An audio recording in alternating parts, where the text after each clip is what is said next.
एक जंगल में बहुत सारे जानवर बहुत प्यार से रहते थे। उसी जंगल में एक बाघ रहता था जिसका नाम था बगीरा। वह जंगल का राजा था। अरे हाथी भाई, अपने जंगल में सब कितने प्यार से रहते हैं ना। हाँ दोस्त, सभी बहुत प्यार से रहते हैं। वो देखो, सामने से एक भेड़िया आ रहा है दूसरे जंगल से। कैसे हो आप सभी जानवर? हम सभी ठीक हैं। मैं दूसरे जंगल से आया हूँ।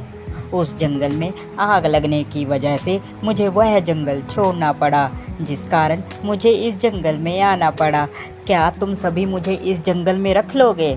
उसके कहने पर सभी जंगल के जानवर उसको अपने यहाँ शरण दे देते हैं। और भेड़िए भाई बताओ, तुम्हें जंगल में कैसा लग रहा है हमारे साथ? आप लोगों का बहुत बहुत धन्यवाद। आपकी वजह से मैं यहाँ पर रह पाया हूँ। आप बहुत अच्छे हैं सभी। इतना कहकर वह वहाँ से चला गया।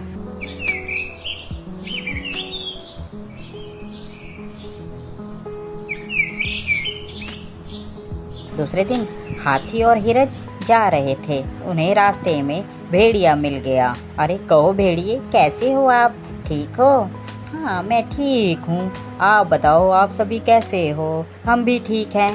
हाथी, हिरन और भेड़िया आपस में बात कर रहे थे। तभी हिरन ने कहा, अच्छा मैं चलती हूँ, मेरे बच्चे इंतजार कर रहे होंगे, घर में अकेले हैं। हाथी ने भी कहा, हाँ हाँ मुझे भी जाना है, बहुत जल्दी है मुझे भी, कल को मिलते हैं। इतना कह के हाथी वहाँ से चला गया। हिरन और भेड़िया बातें करते हुए जाते हैं। इतने में हिरन का भी घर आ जाता है। अच्छा भेड़िए भाई, मैं जाती हूँ, मेरा घर आ गया है। अरे तुम यहीं रहती हो हिरन? हाँ मैं यहीं रहती हूँ, मैं और मेरे छोटे छोटे बच्चे। दूसरे दिन जंगल में शोर मचा कि हमारे यहाँ कुछ बच्चे गायब हैं। अब किसी को यह पता नहीं चल रहा था कि बच्चे जा कहाँ रहे हैं। अरे मुझे बहुत चिंता हो रही है, हमारे यहाँ सभी जानवर के बच्चे कहाँ जा रहे हैं। मुझे तो भेड़िए पर शक हो रहा है। मगर हम बिना सबूतों के किसी के ऊपर कैसे इल्जाम लगा सकते हैं? हमें पहले मुजरिम को पकड़ना होगा, वो भी रंगे हाथ। चलो हम चलते हैं राजा के पास।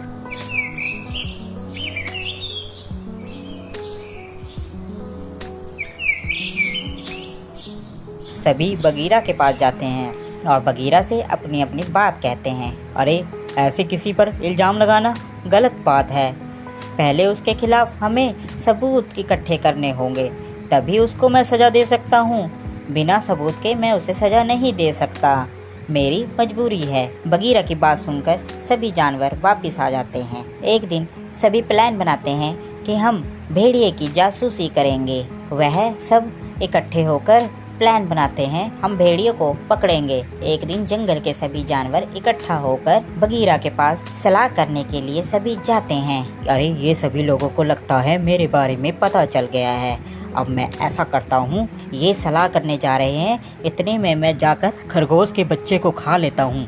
खरगोश का बच्चा अकेला ही होगा, जाता हूँ मैं उसके पास। इतना कहकर वह खरगोश की गुफा में चला जाता है। सभी ने प्लान बना रखा था कि हम लोग अपनी अपनी गुफा छोड़ देंगे और किसी एक को भेड़िए की निगरानी में लगाए रखेंगे। उन्होंने कौवे की ड्यूटी लगा रखी थी कि वह भेड़िए के ऊपर नजर रखेगा। सभी जंगल के जानवर जंगल में छुप गए। इतने में भेड़िया खरगोश की गुफा में जाता है। वह खरगोश के बच्चे को पकड़ लेता है। पीछे से जंगल के सभी जानवर पहुंच जाते हैं और वह भेड़िए को रंगे हाथी पकड़ लेते हैं और उसे मारते हैं। इस कहानी से हमें यह शिक्षा मिलती है कि हमें कभी भी किसी नए व्यक्ति पर आंख बंद कर विश्वास नहीं करना चाहिए। क्या पता वह हमारा नुकसान कर सकता हो। आपको हमारी ये स्टोरी कैसी लगी ज़रूर बताएं। साथ ही और ऐसी मज़ेदार स्टोरी देखने के लिए हमारे चैनल को सब्सक्राइब ज़रूर कर दें। Thank you for watching.